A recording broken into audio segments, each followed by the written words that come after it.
నవ్య news కి స్వాగతం. ఈ రోజు వార్తలోని ముఖ్యాంశాలు.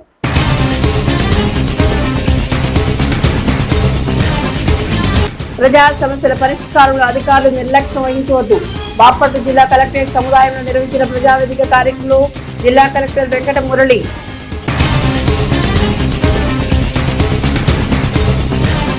వేటపాలెం మండలం దేశాయిపేట్ల విషాదం. కుటుంబ కలహాల నేపథ్యంలో కానిస్టేబుల్ ఉరివేసుకుని బలమరణం. ఘటనపై కేసు నమోదు చేసి విచారణ చేపట్టిన పోలీసులు.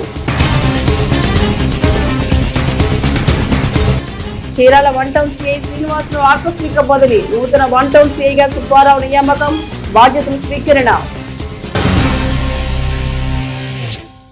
బాపట్ల జిల్లా కలెక్టరేట్ కార్యాలయంలో సమావేశపు హాల్లో జిల్లా కలెక్టర్ వెంకట మురళి అధ్యక్షతన ప్రజా సమస్యల పరిష్కార వేదిక కార్యక్రమం జరిగింది. కార్యక్రమంలో భాగంగా జిల్లా కలెక్టర్ వెంకట మురళి జిల్లా నలుమూల నుంచి వచ్చిన అర్జీదారుల నుంచి వివిధ సమస్యలపై ఫిర్యాదులను అందుకున్నారు. ప్రజా సమస్యల పరిష్కార వేదిక కార్యక్రమంలో అర్జీదారులు సంతృప్తి చెందే విధంగా సమస్యలను పరిష్కరించాలని బాపట్ల జిల్లా కలెక్టర్ జె వెంకట మురళి అధికారులను ఆదేశించారు. సోమవారం బాపట్ల జిల్లా కలెక్టరేట్ లో ప్రజా సమస్యల పరిష్కార వేదిక కార్యక్రమంలో జిల్లా కలెక్టర్ వెంట మురళి పాల్గొన్నారు.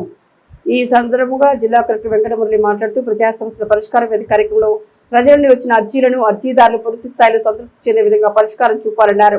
ప్రజా సమస్యల పరిష్కార వేదిక కార్యక్రమం వచ్చిన అర్జీల పరిష్కారాన్ని అర్జీదారుల ద్వారా ఫీడ్బ్యాక్ తీసుకుని ప్రభుత్వానికి పంపాలని ఆయన చెప్పారు.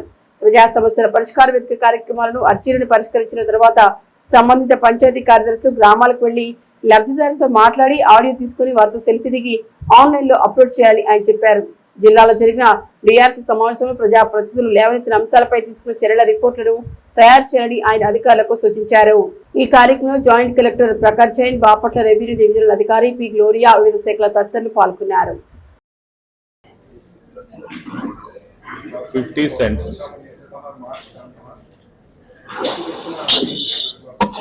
567/A 26 cents.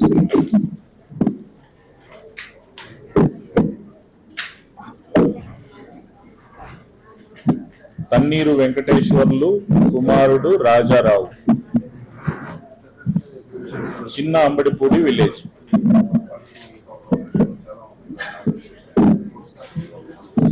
దీనికి సంబంధించిన మ్యూటేషన్ రికార్డ్స్ 1B తీసుకొని మీరు మధ్యాహ్నం 3 గంటలకు వచ్చేయండి సార్.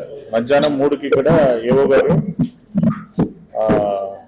ఆర్వార్ చూసేవారు మీరిద్దరు కూర్చొని వెరిఫై చేస్తారు. సో మీరు మధ్యాహ్నం 3 గంటలకు తీసుకొచ్చి ఏవో గారి దగ్గర ప్రజెంట్ చేసి మీరంతా డిస్కస్ చేయండి. ఫైనల్ గా నాకు వచ్చి మాట్లాడండి. కుటుంబ కలహాల నేపథ్యంలో కానిస్టేబుల్ ఇంట్లో ఉరివేసుకుని బలవన్మరణానికి పాల్పడిన ఘటన వేటపాలెం మండల దేశాయిపేటలో చోటు చేసుకుంది. సమాచారం అందుకున్న వేటపాలెం పోలీసులు ఘటనా స్థలాన్ని చేరుకుని ఆత్మహత్య గల కారణాలపై ఆరా తీస్తున్నారు. వేటపాలెం మండలం దేశాయిపేటలో విషాద ఘటన చోటు చేసుకుంది. బాపట్ల సబ్ డివిజన్ పరిధిలోని వెదిళ్లపల్లి పోలీస్ స్టేషన్ లో కానిస్టేబుల్ గా విధులు నిర్వహిస్తున్న రమేష్ కుటుంబ కలహాల నేపథ్యంలో ఇంట్లో ఎవరు లేని సమయంలో ఉరివేసుకుని బలవన్మరణానికి పాల్పడ్డాడు. వేటపాలెం మండలం దేశాయిపేట ప్రసాదపేటలో నివాసం రమేష్ గత కొంతకాలంగా కుటుంబంలో తలెత్తిన మనస్పర్ధలతో మృతుడు రమేష్ తన భార్యకు దూరంగా ఉంటున్నాడు. ఏం జరిగిందో ఏమో తెలియదు కానీ ఇంట్లో ఎవరూ లేని సమయంలో రమేష్ బలవన్మరణానికి పాల్పడ్డాడు. సమాచారం అందుకున్న Chirala rural C Seshagirirao, Vetapalem sub inspector Venkateswarlu సంఘటనా స్థలానికి చేరుకుని ఆత్మహత్య గల కారణాలపై ఆరా తీశారు. మృతుడి కుటుంబ సభ్యుల ఫిర్యాదుతో కేసు నమోదు చేశారు. మృతదేహాన్ని పోస్ట్ మార్టం నిమిత్తం చీరాల ప్రభుత్వ వైద్యశాలకు తరలించారు. Chirala one town CI Srinivasarao ఆకస్మికంగా బదిలీ అయ్యారు. ఆయన స్థానంలో సూర్యపల్లి సుబ్బారావు చీరాల వన్ టౌన్ సిఐగా శనివారం రాత్రి పదవీ బాధ్యతలు స్వీకరించారు. కాగా బాధ్యతలు చేపట్టిన నూతన సిఐ సుబ్బారావును పలువురు బీజేపీ నేతలు మర్యాదపూర్వకంగా కలిశారు. Chirala one town CI Srinivasarao ఆకస్మిక బదిలీ అయ్యారు. ఆయన స్థానంలో సూర్యపల్లి సుబ్బారావు చీరాల వన్ టౌన్ సీఐగా శనివారం రాత్రి పదవి బాధ్యతలు స్వీకరించారు. ఇప్పటి వరకు ఒంగోలులో SC/ST సెల్ సీఐగా పనిచేస్తూ ఆయన బదిలీపై చీరాలకు వచ్చారు. గతంలో ఈపూర్పాలెం ఎస్ఐగా చీరాల ప్రాంతంలో పనిచేసిన అనుభవం ఉంది. ఈ సందర్భంగా ఆయన మీడియాతో మాట్లాడుతూ పట్టణంలో శాంతి భద్రతా పరిరక్షణకు అధిక ప్రాధాన్యం ఇస్తానన్నారు. కాగా బాధ్యతలు చేపట్టిన నూతన సీఐ సుబ్బారావును పలువురు బీజేపీ నేతలు మర్యాదపూర్వకంగా కలిశారు. చరిత్రలో నేటి ముఖ్యమైన ఘటనలను ఓసారి చూద్దాం.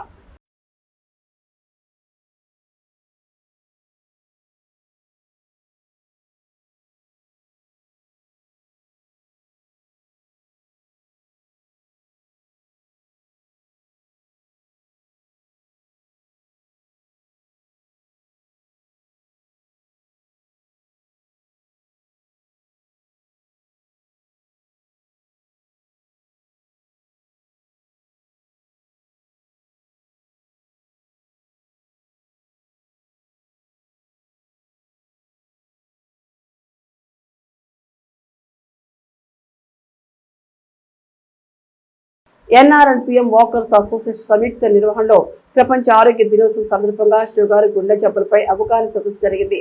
సదస్సుకు ముఖ్య అతిథిగా హాజరైన డాక్టర్ బాబురావు ధూమపానం, మద్యపానం ఆరోగ్యంపై చూపే దుష్పరిణామాలపై అవగాహన కల్పించారు. ప్రతి వ్యక్తి రోజువారీ జీవితంలో తగినంత నిద్ర, క్రమం తప్పకుండా వ్యాయామం, శారీరక శ్రమ వల్ల అనేక అనారోగ్యాల నుంచి బయటపడవచ్చని డాక్టర్ బాబురావు అన్నారు. చీరాల పట్టణంలోని రోటరీ కమ్యూనిటీ హాల్లో rotary club and NRNPM walkers association సంయుక్త నిర్వహణలో ప్రపంచ ఆరోగ్య దినోత్సవం సందర్భంగా షుగర్, గుండె జబ్బులపై అవగాహన సదస్సు జరిగింది. సదస్సుకు ముఖ్య అతిథిగా హాజరైన డాక్టర్ బాబురావు ధూమపానం, మద్యపానం ఆరోగ్యంపై చూపే దుష్పరిణామాలపై అవగాహన కల్పించారు. ఈ సందర్భంగా ఆయన మాట్లాడుతూ ఆరోగ్యమైన జీవనాన్ని గడిపేందుకు గాను కొవ్వు పదార్థాలు, ఫాస్ట్ ఫుడ్స్, జంక్ ఫుడ్స్ కు దూరంగా ఉండాలన్నారు. ప్రోటీన్ గల ఆహారం, చిరుధాన్యాలు, ముడి బియ్యం, చిక్కుళ్ళు, బఠానీలు, పళ్ళు, కూరగాయలు, ఆకుకూరలు వంటివి క్రమం తప్పకుండా తీసుకోవాలన్నారు. గుండెకు సంబంధించి ఏదైనా నొప్పిగా అనిపిస్తే వెంటనే దగ్గరలోని వైద్యులను కలిసి డాక్టర్ సలహాలు పాటించాలన్నారు. సదస్సులో బాల వెంకటేశ్వరరావు, పోలిదాస్ రామకృష్ణ, నారాయణమూర్తి, జీవై ప్రసాద్, దేవి సురేష్, రమేష్, సుభాష్ని, వీరాంజనేయులు తదితరులు పాల్గొన్నారు.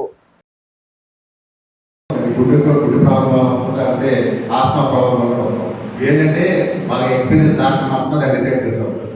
అవి ఇద్దరికి ఒకటిగానే అనిపిస్తాం, కానీ మనం ఎప్పుడైతే రిపోర్ట్ టెస్ట్ చేస్తూ ఉంటామో మనకు అప్పుడు అర్థమైంది అది ఆత్మ సంబంధించిన ఆయాస లేకపోతే గుండెకి సంబంధించిన రిపోర్ట్ టెస్ట్ మాత్రం మనం డిసైడ్ చేస్తాం. చాలామంది ఆయాసం వచ్చేసి ఇండియాలో పిలుచుకొని తక్కువ ఆయాసం అవుతాం. అప్పుడు ఎక్కువ చేస్తూ ఉంటే వాడికి బాగా హార్ట్ ప్రాబ్లం ఎక్కువైపోయి గుండెంత బాగా నీళ్ళు పట్టేసి పెట్టుకుంటాం. అది టెస్ట్ చేసుకుంటూ ఉంటాం. తర్వాత కూడా బీపీ రెండు రకాలు, primary hypertension, secondary hypertension. Primary hypertension అంటే కారణం లేకుండా మళ్ళీ. ప్రపంచ ఆరోగ్య దినోత్సవం సందర్భంగా జిల్లా కేంద్రమైన బాపట్లలో వైద్య ఆరోగ్య శాఖ ఆధ్వర్యంలో భారీ ర్యాలీతో పాటుగా మానవహారంగా ఏర్పడి ప్రజల్లో చైతన్యం నింపారు. కాగా ర్యాలీని జిల్లా కలెక్టర్ మురళి జెండా ఊపి ప్రారంభించారు. ప్రపంచ ఆరోగ్య దినోత్సవం సందర్భంగా జిల్లా కేంద్రమైన బాపట్లని ప్రభుత్వ మున్సిపల్ హై స్కూల్ నుంచి ర్యాలీ నిర్వహించారు. ర్యాలీలో వివిధ శాఖల అధికారులతో పాటుగా జిల్లా కలెక్టర్ వెంకట మురళి పాల్గొన్నారు. ఈ సందర్భంగా ఆయన మాట్లాడుతూ ప్రపంచ ఆరోగ్య సంస్థ పిలుపు మేరకు మాతా శిశు మరణాల నియంత్రణపై ప్రజలకు అవగాహన కల్పించేందుకు గాను చర్యలు చేపడుతున్నట్టు తెలిపారు. మరియు ముఖ్యంగా బాల్య వివాహాలపై ప్రజల్లో చైతన్యాన్ని నింపేందుకు అనేక కార్యక్రమాలను రూపకల్పన చేస్తున్నట్టు తెలిపారు. ప్రజలు కూడా ఎందుకు సహకరించాలన్నారు. తల్లిదండ్రులు కూడా ఆడపిల్లలకు కనీసం 21 సంవత్సరాలు, మగపిల్లలకు 23 సంవత్సరాలు నిండిన తర్వాత మాత్రమే వివాహాలు చేయాలన్నారు. అందుకు భిన్నంగా వివాహాలు జరిగితే ఆయా వివాహాలను తమ దృష్టికి తీసుకురావాలన్నారు. మరోవైపు కానుకలు ఇంటి వద్ద కాకుండా ఆసుపత్రుల్లో జరిగేలా ఆరోగ్య శాఖ సిబ్బంది ప్రజలకు చైతన్యం కల్పించాలన్నారు. ఈ రోజు ప్రజలందరికీ ఒక అవగాహన కల్పించాలనే ఉద్దేశంతో ఇవన్నీ మనం చేస్తున్నాం. మరి ఆ ఉద్దేశం ఏంటి? ఈ సంవత్సరం వరల్డ్ హెల్త్ ఆర్గనైజేషన్ యొక్క మోటో ఏంటి, దాని యొక్క ఆబ్జెక్టివ్ ఏంటి అంటే హెల్దీ బిగినింగ్, హోప్ఫుల్ ఫ్యూచర్ అనేది ఈ సంవత్సరం వరల్డ్ హెల్త్ డే యొక్క కాన్సెప్ట్ అనేది. Healthy beginning and hopeful future అనేది. అదే విధంగా మరి ఇందులో ఏమేమి మనము కాన్సన్ట్రేట్ చేస్తాం, ఫోకస్ చేస్తాము అని అంటే ముఖ్యంగా జన్మనిస్తూ ఏ తల్లి కూడా చనిపోకూడదు. అదే విధంగా జన్మిస్తూ ఏ శిశువు కూడా మరణించకూడదు. ఈ ఆబ్జెక్టివ్ తో మనందరం కూడా పని చేస్తాం. దాని విషయంలోనే ప్రజలందరికీ అవగాహన కల్పించడం కోసం జిల్లా స్థాయిలో ఈ యొక్క ర్యాలీ మనోహారాన్ని మనం చేస్తున్నాం. ఇక్కడ నుంచి మీడియా ద్వారా జిల్లా ప్రజలందరికీ తెలియజేసేది ఏంటంటే ఎప్పుడైతే మనము చిల్డ్రన్ మ్యారేజ్లు అనేవి పూర్తిగా నిషేధించాలి, వాటిని పూర్తిగా అరికట్టాలి. అంటే సరైన వయసు వచ్చేదాకా ఆ పిల్లలకి మ్యారేజ్ చేయడం వల్ల వాళ్ళకి ప్రసవ సమయంలో ఇబ్బందులు, అదే విధంగా ఆ శిశువుకి గాని ఆ తల్లికి గాని ఆ ఆరోగ్యపరమైన ప్రాణాంతకమైన పరిస్థితులు ఉంటాయి. కాబట్టి మనకు అమ్మాయి అయితే కనీస వయసు 21 సంవత్సరాలు, అబ్బాయి కనీస వయసు 23 సంవత్సరాలు. సో ఈ వయసుని పాటించాలి. తల్లిదండ్రులు ఎవరు కూడా చిల్డ్రన్ మ్యారేజెస్ ని ఎంకరేజ్ చేయకూడదు.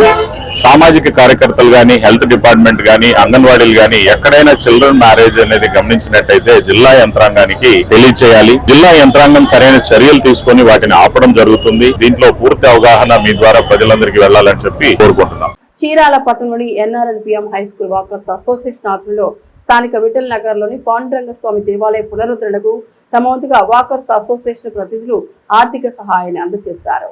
సామాజిక ఆధ్యాత్మిక సేవా కార్యక్రమాల్లో చీరాల ఎన్ఆర్ మరియు PM high schools walkers association ఎప్పుడు ముందు ఉంటుందని అసోసియేషన్ అధ్యక్షులు పోలుదాసు రామకృష్ణ అన్నారు. చీరాల పట్టణంలోని ఎన్ఆర్ మరియు PM high school walkers association ఆధ్వర్యంలో స్థానిక విఠల్ నగర్ లోని పాండురంగ స్వామి దేవాలయ పునరుద్ధరణకు తమ వంతుగా వాకర్స్ అసోసియేషన్ ప్రతినిధి తన్నీరు రామారావు 51,116 రూపాయల విరాళాన్ని ఆర్థికంగా సహాయంగా కమిటీ ప్రెసిడెంట్ శ్రీరామ చంద్రమూర్తికి అందించారు. ఈ కార్యక్రమంలో వాకర్స్ అసోసియేషన్ ప్రతినిధులు చారుగల్ల గురుప్రసాద్, గ్రంథి నారాయణమూర్తి, తన్నీరు రామారావు, తిరుపతిరావు, చిన్న నారాయణ స్వామి, సుబ్బారావు, రమేష్, పూర్ణ కిషోర్, శివాంజనేయ ప్రసాద్ తదితరులు ఉన్నారు. ఈ రోజు మన వాకింగ్ సీనియర్ మిత్రుడు తన్నీరు రామారావు గారు విఠల్ నగర్ లోని పాండురంగ స్వామి దేవాలయం రీమోడల్ చేస్తున్నారు. ఆ కమిటీ ప్రెసిడెంట్ జలంచర్ల శ్రీరామచంద్రమూర్తి గారికి 51,116 రూపాయలు ఈ రోజు వాకర్స్ అసోసియేషన్ ఆధ్వర్యంలో మన సభ్యుడి ద్వారా ఇవ్వడం జరిగింది. నేటి వాతావరణ సమాచారాన్ని ఓసారి పరిశీలిద్దాం. ఆగ్నేయ బంగాళాఖాతం దాని పరిసర ప్రాంతాల్లో ఉపరితల ఆవర్తనం ప్రభావంతో ఈ రోజు ఏప్రిల్ 7, 2025 దక్షిణ మధ్య బంగాళాఖాతం ప్రాంతంలో అల్పపీడన ప్రాంతం ఏర్పడింది. దీని అనుబంధ ఉపరితల ఆవర్తనం సగటు సముద్ర మట్టానికి 5.8 కిలోమీటర్ల వరకు విస్తరించి ఉంది. ఈ అల్పపీడనం ఏప్రిల్ 8వ తేదీ వరకు వాయువు దిశగా నైరుతి బంగాళాఖాతం వైపు కదిలే అవకాశం ఉంది. ఆ తర్వాత 48 గంటల్లో దాదాపు ఉత్తరం వైపు ప్రయాణిస్తూ పశ్చిమ మధ్య బంగాళాఖాత ప్రాంతంలో విస్తరించే అవకాశం ఉంది. Vetapalem Saint John's college of engineering technology కళాశాల BTech artificial intelligence and machine learning ఆఖరి సంవత్సరం చదువుతున్న విద్యార్థులకు అదే విభాగం చెందిన విద్యార్థులు AN2K25 పేరిట వీడ్కోలు సభను నిర్వహించినట్లు కళాశాల సెక్రటరీ వర్మ రామకృష్ణారావు, కరెస్పాండెంట్ శ్రీమంతుల లక్ష్మణరావు ఓ ప్రకటన ద్వారా తెలియజేశారు.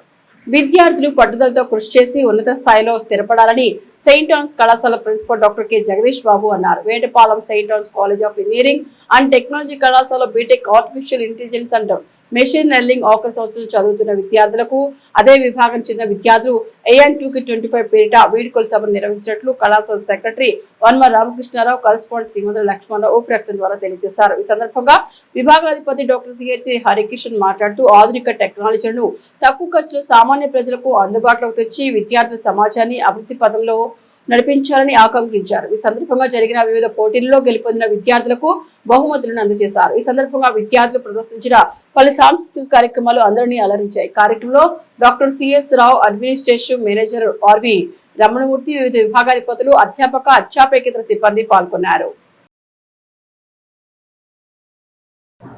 వార్తల్లో నేటి అంతర్జాతీయ, జాతీయ, రాష్ట్ర ముఖ్యమైన అంశాలను ఓసారి పరిశీలిద్దాం. అమెరికాలో భారీ వర్షాలు, వరదలు బీభత్సం సృష్టిస్తున్నాయి. తుఫాను ప్రారంభమైనప్పటి నుంచి 16 మంది ప్రాణాలు కోల్పోయారు. టెన్నెస్సీలోనే 10 మంది మరణించారు. శనివారం కురిసిన భారీ వర్షాల వల్ల లోతటి ప్రాంతాలు జలమయమయ్యాయి. నదులు ఉప్పొంగి ప్రవహించడం కొనసాగుతోందని వాతావరణ శాఖ హెచ్చరించింది. వివిధ రాష్ట్రాల భవనాలు, వంతెనలు, రోడ్లు, ఇతర మౌలిక సదుపాయాలు వరదలు చిక్కుకునే అవకాశం ఉందని నేషనల్ వెదర్ సర్వీస్ తెలిపింది. లూయిస్ విల్లే, కెంటకీ, మెంఫిస్ లో వాణిజ్య సరఫరాలకు అంతరాయాలు ఏర్పడవచ్చని వెల్లడించింది. ప్రధానమంత్రి నరేంద్ర మోదీ దౌత్యం ఫలిస్తోంది. శ్రీలంకలో పర్యటించిన మరుసటి రోజే ఆ దేశం సంచలన నిర్ణయం తీసుకుంది.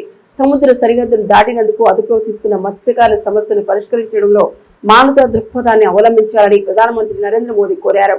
ఈ క్రమంలో ప్రధాని మోదీ వ్యాఖ్యలు, సూచనలకు అనుగుణంగా శ్రీలంక ఆదివారం 14 మంది భారతీయ జాలరులను విడుదల చేసింది. కాగా ప్రధాని మోదీ శ్రీలంకలో శనివారం, ఆదివారం పర్యటించారు. ఈ సందర్భంగా ప్రధాని మోదీ, శ్రీలంక అధ్యక్షుడు అసుర కుమార దిస్సానాయక్ మధ్య పలు విషయాలపై చర్చ జరిగింది. అంతేకాకుండా దౌత్యపరమైన విషయాలు, ఒప్పందాలపై కూడా ఇరు దేశ అధినేతలు సంతకాలు చేశారు. ఆ తర్వాత ప్రధాని మోదీ శ్రీలంక అధ్యక్షుడు అనుర కుమార్ దిస్సానాయక్ చారిత్రాత్మక నగరమైన అనురాధపూర్ లో పర్యటించి భారతదేశ మద్దతుతో కూడిన 2 రైల్వే ప్రాజెక్టులను ప్రారంభించారు.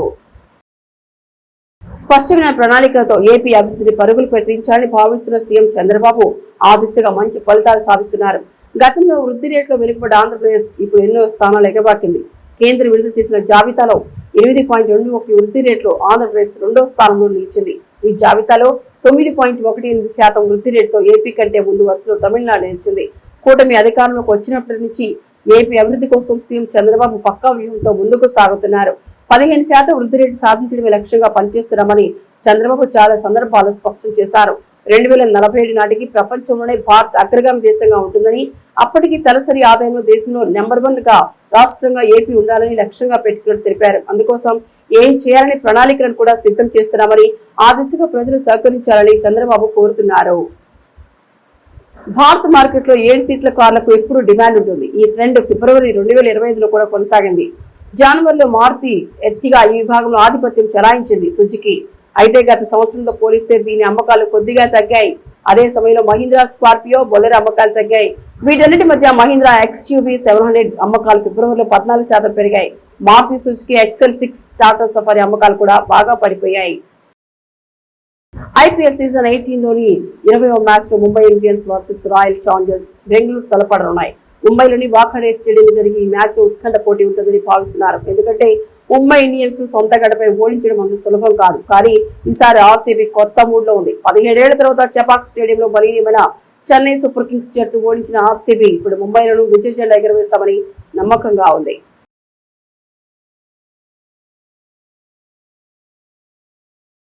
నవ్య న్యూస్ ముగించే ముందు ముఖ్యాంశాలు మరొకసారి.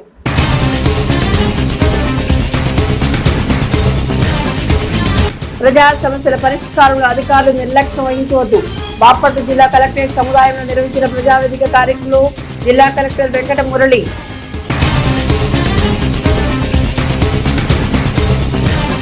వేటపాలెం మండలం దేశాయిపేట్ల విషాదం. కుటుంబ కలహాల నేపథ్యంలో కానిస్టేబుల్ ఉరివేసుకుని బలమరణం. ఘటనపై కేసు నమోదు చేసి విచారణ చేపట్టిన పోలీసులు. చీరాల 1 టౌన్ సిఐ శ్రీనివాసరావు ఆకస్మిక బదిలీ. నూతన 1 టౌన్ సిఐగా సుబ్బారావు నియామకం.